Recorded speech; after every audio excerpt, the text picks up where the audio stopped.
নমস্কার বন্ধুরা, সম্পাস রান্নাঘরে আপনাদের সকলকে স্বাগত। আজ আবার একটা রেসিপি নিয়ে আপনাদের কাছে চলে এলাম। আজকে আমি জামাই ষষ্ঠী স্পেশাল নারকেল চিংড়ির রেসিপি আপনাদের শেয়ার করছি, তাই ভিডিওটা স্কিপ না করে পুরো রেসিপিটা দেখার অনুরোধ রইল। রেসিপিটা ভালো লাগলে আমাকে কমেন্ট বক্সে কমেন্ট করে জানাবেন, ভালো লাগলে লাইক বাটনটাও প্রেস করে দেবেন, আর আপনাদের বন্ধুদের মধ্যে আমার ভিডিওটাকে শেয়ার করে দেবেন। আর আমার নতুন বন্ধুদের কাছে অনুরোধ, আমার চ্যানেলটাকে সাবস্ক্রাইব করে পাশে থাকবেন, আর আমার চ্যানেলে নতুন নতুন রেসিপি দেখার জন্য পাশে থাকা ছোট্ট বেল আইকনটাও প্রেস করে দেবেন। চলুন আর কথা না বাড়ি, কিভাবে আজকে নারকেল চিংড়ি বানাবেন রেসিপিটা দেখে নেওয়া যাক। নারকেল চিংড়ির রেসিপির জন্য আমি এখানে 600 গ্রাম মিডিয়াম সাইজের গলদা চিংড়ি নিয়েছি। এবারে চিংড়ি মাছগুলোকে কেটে নেব।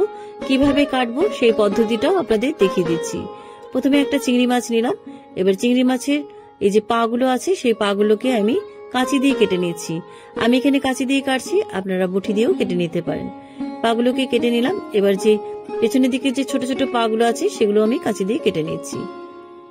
এবার এই মুখের দিকটা আমি এভাবে ত্রিকোণা করে কেটে নিচ্ছি। দেখুন, এইভাবে কিন্তু কেটে নেবেন। ত্রিকোণা করে কেটে নিলাম। দেখুন, ময়লার থলিটাও বেরিয়ে এলো। এবার মাথার উপরে ধারালো ছুচড়ো অংশ আছে, এটা রেখে দিচ্ছি, এটা কাজে লাগবে। এবার চিংড়ি মাছের লেজের অল্প একটু অংশ বাদ দিয়ে আমি খোলাটাকে ছাড়িয়ে নিচ্ছি। দেখুন, খোলাটাকে ছাড়িয়ে নিলাম। এবার পিঠের উপরে যে ময়লা পাইপটা আছে আমি ওই মাথার এই ছুচড়ো ধারালো অংশটা দিয়ে আমি খুঁচিয়ে এভাবে পাইপটা বার করে নিচ্ছি। দেখুন, এভাবে টান দিলে পাইপটা বেরিয়ে আসে। দেখুন, নোংরা পাইপটা বেরিয়ে এলো। একটা চিংড়ি মাছ আমার ছাড়ানো হয়ে গেছে। বাকি চিংড়ি মাছগুলো এই একই পদ্ধতিতে আমি ছাড়িয়ে নিচ্ছি।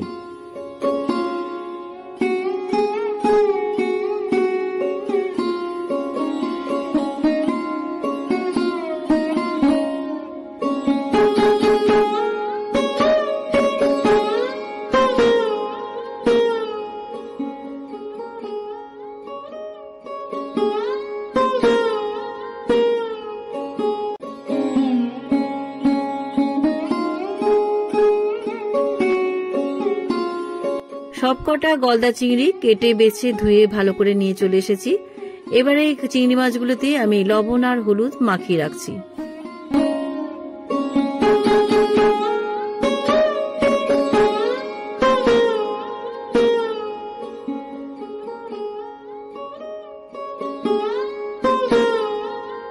চিংড়ি মাছগুলোতে খুব ভালো করে আমি লবণ হলুদ মাখিয়ে নিয়েছি। এবার লবণ হলুদ মাখানো চিংড়ি মাছগুলোকে আমি কিছুক্ষণ ম্যারিনেট করে রেখে দিচ্ছি। ততক্ষণে আমি নারকেলটাকে ফাটিয়ে নিচ্ছি। একটা মিডিয়াম সাইজের নারকেল নিয়েছি। এবার নারকেলটাকে ফাটিয়ে নারকেলের ভেতরে জলটা বার করে নিচ্ছি।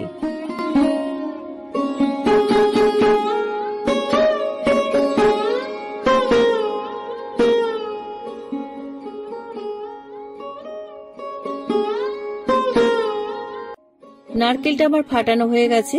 এবার অর্ধেকটা নারকেল কুড়ে নিয়ে আপনাদের কাছে ফিরে আসছি। নারকেলটা আমার কোড়ানো হয়ে গেছে। এবার এই নারকেল কোড়াটাকে সাইডে রেখে দিয়ে এবার আমি চিংড়ি মাছগুলোকে ভেজে নেব। চিংড়ি মাছগুলো ভাজার জন্য ইন্ডাকশনে একটা কড়াই বসিয়ে দিলাম। কড়াইয়ের মধ্যে চিংড়ি মাছ ভাজার জন্য আমি সর্ষের তেল দিয়ে দিলাম। তেলটা গরম হয়ে গেছে। এবার আমি চিংড়ি মাছগুলোকে ভেজে নিচ্ছি। তবে চিংড়ি মাছগুলোকে কিন্তু বেশি ভাজবো না, হালকা শ্যালো ফ্রাই করে নেব। চিংড়ি মাছ কখনোই কিন্তু কড়া করে ভাজবেন না। কড়া করে ভাজলে চিংড়ি মাছগুলো গুটিয়ে শক্ত হয়ে যায়, তাতে খেতে কিন্তু ভালো হবে না।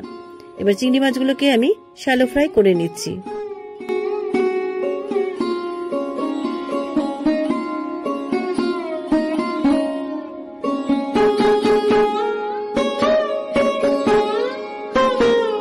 সব কটা চিংড়ি মাছ আমার ভাজা হয়ে গেছে। এবার ভাজা চিংড়িগুলো আমি কড়াই থেকে একটা প্লেটের মধ্যে তুলে রাখছি।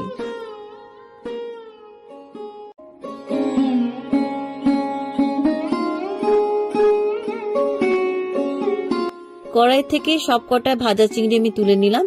এবারে চিংড়ি মাছ ভাজা তেলের মধ্যে ফোড়নে দিয়ে দিচ্ছি 2টো তেজপাতা, 1 টুকরো দারচিনি, 4টে ছোট এলাচকে ফাটিয়ে দিলাম, আর 4-5টা লবঙ্গ দিলাম। তেলের মধ্যে ফোড়নটা কিছুক্ষণ ভেজে নিচ্ছি। ফোড়নের সুন্দর গন্ধ বেরিয়ে গেছে। এবার এই ফোড়নের মধ্যে দিয়ে দিচ্ছি 2টো মিডিয়াম সাইজে মিহি করে কেটে রাখা পেঁয়াজ কুচি। পেঁয়াজ কুচিগুলো আমি হালকা ব্রাউন করে ভেজে নিচ্ছি। পেঁয়াজ কুচিগুলো আমার হালকা ব্রাউন করে ভাজা হয়ে গেছে। এবার এই পেঁয়াজ কুচির মধ্যে আমি দিয়ে দিচ্ছি একটা বড় সাইজের টমেটো বাটা। আমি এখানে টমেটো বাটা দিয়েছি, আপনারা টমেটোটা কেটেও দিতে পারেন। এবার টমেটোর কাঁচা গন্ধ চলে যাওয়া পর্যন্ত পেঁয়াজের সাথে আমি টমেটো বাটাটা ভেজে নিচ্ছি। পেঁয়াজের সাথে টমেটো বাটাটা কিছুক্ষণ ভেজে নিয়েছি, টমেটোর কাঁচা গন্ধও চলে গেছে। এবার আমি এর মধ্যে দিয়ে দিচ্ছি 1 টিস্পুন আদা বাটা, দিয়ে দিচ্ছি 1/2 টিস্পুন রসুন বাটা, আর দিয়ে দিচ্ছি 1/2 টিস্পুন হলুদ গুঁড়ো। এবারে দিচ্ছি 1 টিস্পুন জিরে গুঁড়ো। এবারে দিচ্ছি 1 টিস্পুন কাশ্মীরি লঙ্কার গুঁড়ো, এটা ঝাল হয় না, রঙের জন্য দিলাম। এবার দিয়ে দিচ্ছি কাঁচা লঙ্কা কুচি। কাঁচা লঙ্কার ঝালটা আপনাদের স্বাদ অনুসারে দেবেন। এবার সমস্ত মশলাগুলো আমি খুব ভালো করে কষিয়ে নিচ্ছি।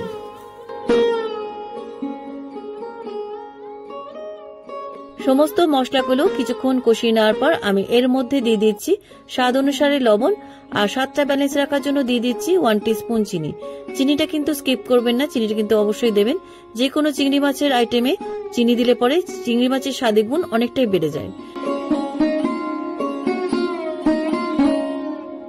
মশলাটা খুব ভালো করে আমার কষানো হয়ে গেছে। এবার এই মশলার মধ্যে আমি দিয়ে দিচ্ছি কাজু বাদাম বাটা।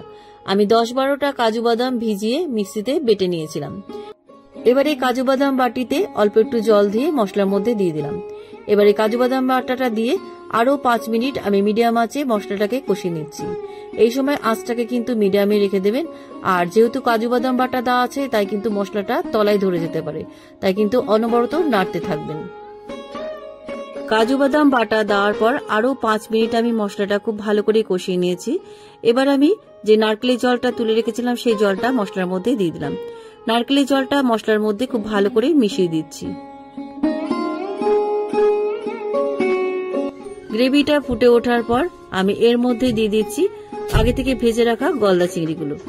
সবকটা গলদা চিংড়ি আমি গ্রেভির মধ্যে দিয়ে আরো 5 মিনিট আমি গ্রেভিটাকে ফুটিয়ে নিচ্ছি।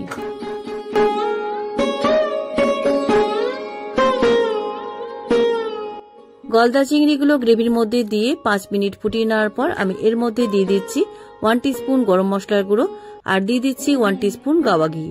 ঘি আর গরম মশলার গুঁড়ো গ্রেভির মধ্যে ভালো করে মিশিয়ে দেওয়ার পর আমি নামাবার আগে নারকেল কোড়া দিয়ে আমি ইন্ডাকশনে সুইচ অফ করে আমি নারকেল মালার মধ্যে আমি নারকেল চিংড়ি সার্ভ করছি। কেমন লাগলো আজকের নারকেল চিংড়ির রেসিপি? আপনারাও জামাই ষষ্ঠীর দিনে এইভাবে নারকেলের মালার মধ্যে নারকেল চিংড়ি জামাইকে সার্ভ করুন। রেসিপিটা কেমন লাগলো আমাকে অবশ্যই কমেন্ট করে জানাতে ভুলবেন না। ভালো লাগলে লাইক বাটনটাও প্রেস করে দেবেন, আর আপনাদের বন্ধুদের মধ্যে আমার ভিডিওটাকে শেয়ার করে দেবেন। আর আমার নতুন বন্ধুদের কাছে অনুরোধ, আমার চ্যানেলটাকে সাবস্ক্রাইব করে পাশে থাকবেন। আর আমার চ্যানেলে নতুন নতুন রেসিপি দেখার জন্য পাশে থাকা ছোট্ট বেল আইকনটাও প্রেস করে দেবেন। আজ তাহলে চলি, আবার একটা নতুন দিনে নতুন রেসিপি নিয়ে আপনাদের কাছে চলে আসবো। সবাই ভালো থাকবেন, সুস্থ থাকবেন। ধন্যবাদ।